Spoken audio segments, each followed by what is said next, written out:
Hello, good morning students. Today we start the next point of syllabus and that is law of demand. We have learned the definition, types, determinants of demand and individual demand schedule and market demand schedule. And then after next point and very important point is law of demand. So the law of demand was introduced by Professor Alfred Marshall in his book Principles of Economics, which is published in 1890. So the name of Alfred Marshall, it will come for objective. The law of demand was introduced by Professor dash dash dash. There you have to write the name of Alfred Marshall. So what is the statement of law? This Alfred Marshall, he has made very important contribution in microeconomics. So he is a well-known economist in the 80s and 90s, and he has written various books on the economics, and from that book's Principles of Economics is a very famous and well-known book of economics. In this book, he has written various theories of economics, and from that book here, uh, this law of demand also here it is written. Now, what is the statement of law? According to Professor Alfred Marshall, other things being equal, higher the price of commodity, smaller is the quantity demanded, and lower the price of commodity, larger is the quantity demanded. It means demand of any commodity dx is equal to f into bracket px. What it is mean? Demand of any commodity, x is for that commodity. Demand for any commodity is equal to function of price of that commodity. It means demand is the function of price of that commodity. So when we have drawn that individual demand schedule, that day also I explained that there is an inverse relationship between price and goods demanded or quantity demanded. When price increases, demand falls. When price falls, then demand rises. So here there is inverse relationship. That means one variable is moving, and in opposite direction second variable is moving. So here that is law of demand. आपण individual demand शेड्यूलमध्ये आपण पाहिलं होतं की what is that individual demand schedule, आणि त्याच्यामध्ये आपण असं पाहिलं होतं की प्राइसेस दाखवले होते टेबलमध्ये, आणि त्याच्यानंतर त्याचं क्वांटिटी डिमांडेडवर त्याचा इफेक्ट दाखवला होता. सेम तोच टेबल इथं आपण घ्यायचा आहे, आणि फक्त इथं आता काय करायचं आहे, लॉ ऑफ डिमांडच्या पॉईंट ऑफ व्ह्यूने आपण त्याचं एक्सप्लेनेशन द्यायचं आहे. तर कुठलंही लॉचं क्वेश्चन असेल तर तुम्ही एक पर्टिक्युलर ऑर्डरने ते आन्सर लिहायचं आहे. First you have to write statement of law, introduction, मग नंतर स्टेटमेंट, नंतर मग टेबलचं एक्सप्लेनेशन किंवा शेड्यूल आपण म्हणू शकतो. त्याच्यानंतर ते ग्राफ किंवा डायग्राम काढायचं आहे आणि त्याचं एक्सप्लेनेशन द्यायचं आहे. मग इथं आपलं लॉ आणि एक कन्क्लुजन म्हणून एंडिंग पॅरेग्राफ करायचं आहे. इथं आपलं लॉ कम्प्लीट होतो. मग लॉ बरोबर कधी कधी अझम्पशन्स विचारतात, मग त्याच्यानंतर मग अझम्पशन्स असं हेडिंग देऊन मग ते सगळं अझ्युम करायचं काय आहे ते लिहायचं आहे. कधी कधी एक्सेप्शन विचारतात. It means your exception or assumption they may be asked along with the law of demand for long answer type questions, and particularly for short answer type questions or for brief answers, assumptions may be asked and exceptions may be asked, or indirect question MCQs also are asked here on the basis of every point of law of demand. Now let me continue. First we have finished this introduction, then statement, and next point is table. Already we have seen this table. What is shown in this table, you just see. First column is price of commodity X in rupees. Second column is quantities demanded of commodity X in kgs. So when price is 50, one quantity demanded. When price is 40, two quantities are demanded. In this way, up till 10 here it is mentioned in the demand schedule, and for 10, 5 quantities are demanded. How to write, how to explain this table? Whatever I am telling now here, the same you have to write in that explanation.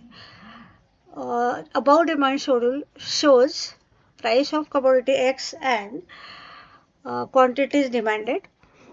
Then when at first here when price is 50, only one quantity is demanded. Then second point is at the price of 40, two quantities demanded. Price of 30, 20 and 10 respectively, 3, 4 and 5 quantities are demanded. It means when price goes down, quantities demanded rises. When price goes down, quantity demanded goes up. So here there is inverse relationship between demand schedule. You can take your own figures. It is not compulsory here to take the table only from textbook. Whatever figures you want to give, you can give. But what is the important thing? Here you have to show that falling trend in price of commodity and increasing trend in quantity demanded. So here this is table or demand schedule we can say. तर आता हे second point आपला आहे law मधला तो demand शेड्यूलचा आहे. तर याच्यामध्ये आपण इथं कसं लिहिलेलं आहे प्राइस ऑफ कमोडिटी एक्स आणि quantity demanded of commodity x in KGs rupees इथं लिहिणं आवश्यक आहे.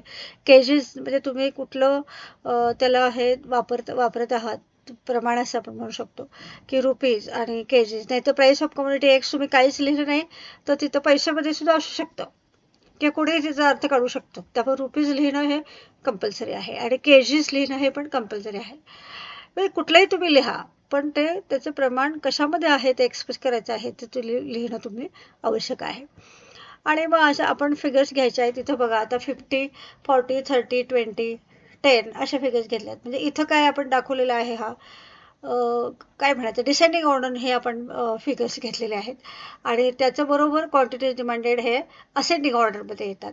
म्हणजे हे प्राईस कमी होतं तेव्हा डिमांड वाढतं किंवा उलट आपण म्हणू शकू 10, 20, 30, 40, 50 जर घेतला तरीसुद्धा मग काय होईल क्वांटिटी डिमांडेड 5, 4, 3, 2, 1 असे होणार. तुम्ही कसंही म्हणा म्हणजे प्राईस वाढत असेल तर क्वांटिटीज डिमांडेड कमी होतात. प्राईस कमी होत असतील तर क्वांटिटीज डिमांडेड वाढतात. कसंही म्हटलं तर दोघांचा अर्थ एकच होतो. सो या दिस इज टेबल. असं टेबल ड्रॉ करायचं फिगर्स घ्यायच्या आणि त्याचं एक्सप्लेनेशन मी आता सांगितलं त्याच्याप्रमाणे लिहायचं.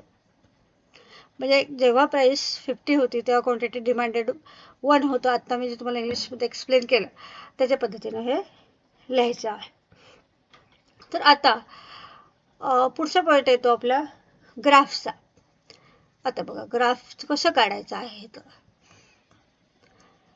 आता हा एक्स ॲक्सिस आणि हा काय आहे वाय ॲक्सिस. आपण नेहमी ड्रॉ करतो त्याच्याप्रमाणे वाय ॲक्सिस एक्स ॲक्सिस. त्याच्यानंतर एक्स ॲक्सिसवर क्वांटिटीज डिमांडेड इन केजी दाखवायचे आहेत 1, 2, 3, 4, 5.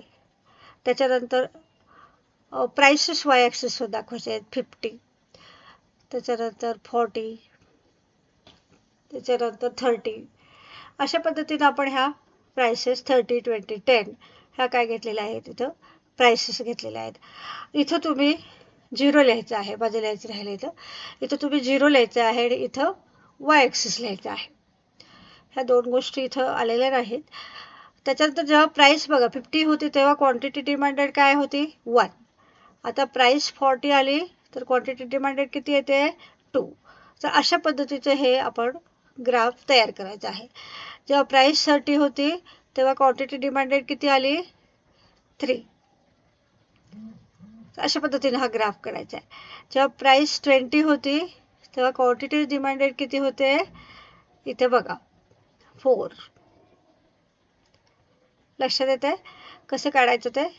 10 होतं प्राईस तेव्हा क्वांटिटी डिमांडेड किती आली 5 आले.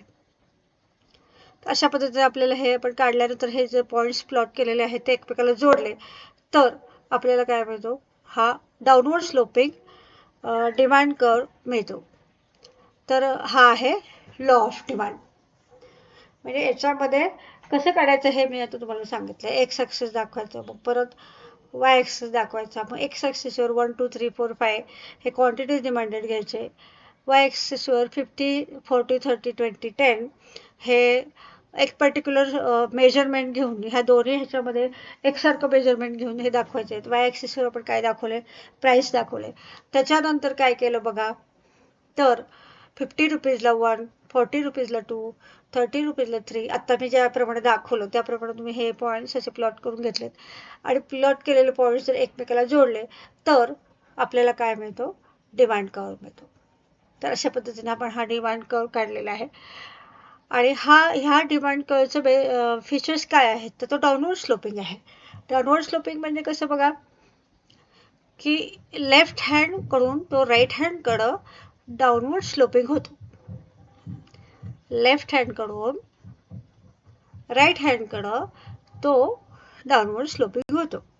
हे मी पुन्हा सांगते कारण हे जे स्टेटमेंट आहे ते फिल इन द ब्लँक्सला विचारतात किंवा आता वेगवेगळ्या प्रकारचे त्यांनी ऑब्जेक्टिव्ह क्वेश्चन्स आणलेले आहेत, ते कुठल्याही क्वेश्चनमध्ये ते विचारू शकतात. So DD curve is downward sloping from left to right. हे स्टेटमेंट तुम्ही अगदी पूर्ण चांगले लक्षात ठेवायचे आहे. डाऊनवर्ड स्लोपिंग का होत होतो, तर इथं आपले जसे जसे प्राईस कमी होत जातात तशी जशी क्वांटिटी डिमांडेड वाढत जाते, तर म्हणून तो डाऊनवर्ड स्लोपिंग आहे. आणि त्याचे काही रिझन्स आहेत. तो पॉईंट मी थोडंसं ड्रॉप केला होता मागच्या वेळेस, कारण हा लॉ समजल्याशिवाय ते पॉईंट तुम्हाला समजणार नाहीत, म्हणून मी तो पॉईंट पाठीमागे ठेवला होता. What are the reasons of downward sloping demand curve असं त्याचं काहीतरी हेडिंग आहे. तर हे आपण लॉ झाल्यानंतर तो पॉईंट बघायचा आहे. तर अशा पद्धतीने हा लॉ आपण आता इथं पाहिलेला आहे. आणि मग सगळं at last you just write the conclusion of the law. म्हणजे कन्क्लुजन तुम्ही तुमच्या शब्दामध्ये, ओपिनियन तुम्ही तुमच्या शब्दामध्ये लिहायचं आहे. तर अशा पद्धतीने आपण हे लॉ बघितलेलं आहे. सोपं आहे, तसं फारसं काही अवघड नाही आहे त्याच्यामध्ये. नाव next point is assumptions. So whatever is assumptions that we have studied already in determinants of demand. Whatever we have studied in determinants of demand, same points are repeated here, but only there is change of language. According to assumption point of view, you have to write here answer, and in determinant you have to write that general language. आता बघा, हे assumptions म्हणजे काय आहेत, काही condition स्टेटमेंटमध्ये काय होतं पहिलं बघा, अदर थिंग्स बिईंग इक्वल. म्हणजे हे कशाशी रिलेटेड आहे, अझम्पशन्सशी रिलेटेड आहे. म्हणजे आता ह्या ज्या आपण कंडिशन्स इथं घेतल्या आहेत त्या अझम्पशन्स आहेत, त्या ह्या सगळ्या गोष्टी ॲझ्युम करून मग तो आपण लॉ स्टडी करायचा आहे. ह्या सगळ्या गोष्टी गृहीत धरून आपण तो लॉ ऑफ डिमांड स्टडी करायचा आहे. What are assumptions? Assumptions are conditions, situations or facts which are to be assumed while proving the law. First is constant level of income. In determinants of demand we have studied the level of income, or income is a determinant of law of demand. When income changes, the income increases, demand increases. Income decreases, demand decreases.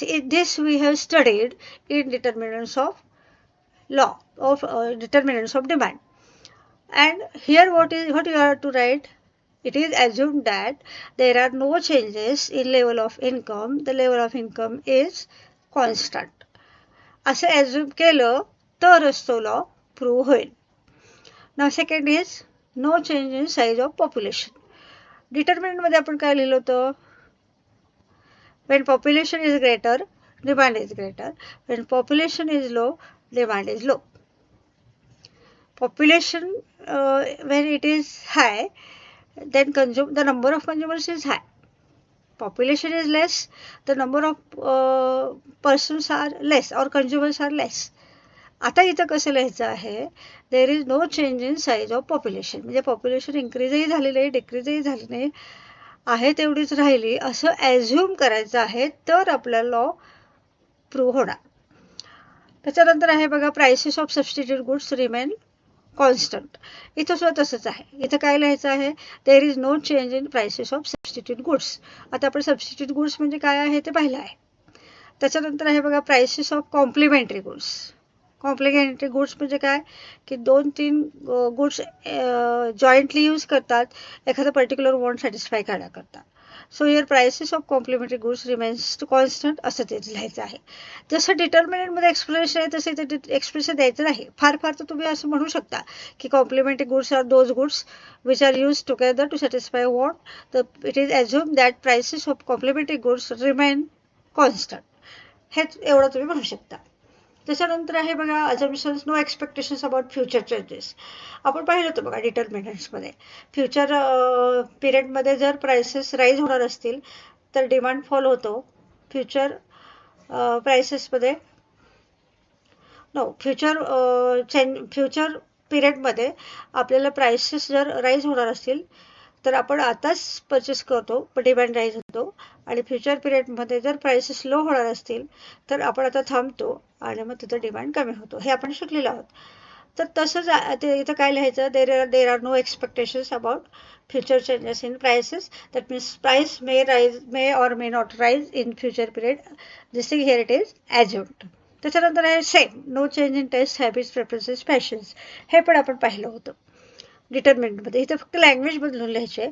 It is assume that taste remains, preferences, fashions remain constant and no change in taxation policy. This also here it should be written as usual. That means already I have explained. So it is assumed that there is no change in taxation policy. So these are assumptions. That means what they have done, they have taken this from determinants of demand. Okay, today you just go through all this matter. I will take surprise test and you just wait for the surprise test. Today we stop here. Thank you. Thank you very much.